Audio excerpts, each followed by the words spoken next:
and I think that love, like, can be a real good conversation thread. So when you're talking to your children about, or your teenagers about this subject, is that if like love and like lifelong love, that where you have a spouse and you're going to go all the way to the end till death do us part in that, like the best relationships are built on really good friendships. And so you want to build that kind of a relationship for sure, and have that.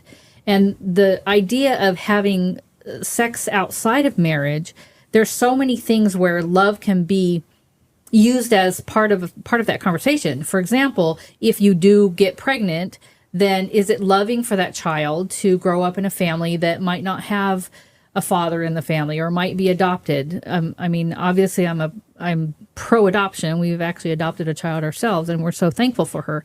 But the point is that going through that process is kind of tough, and it's not loving for either of the two participants in it too, because like we have talked about, like there's going to be heartache, there's going to be emotional stuff, there's going to be a lot of stress and a lot of pain in those things when there's breakups or when there's this or that. So talking about when we respect others and when we love others, to be able to like appreciate, like young men understand that, you know, to love that other person is to respect her and to, you know, not take advantage of her and not to push her into something that she's not ready to do. Or if she wants to keep herself for marriage, then respect that, you know, and that's the loving thing to do. And for the girls, you know, it's loving to, you know, make sure that you protect yourself, but it's also loving to have a conversation with your boyfriend and you guys talk about it and be open about it, and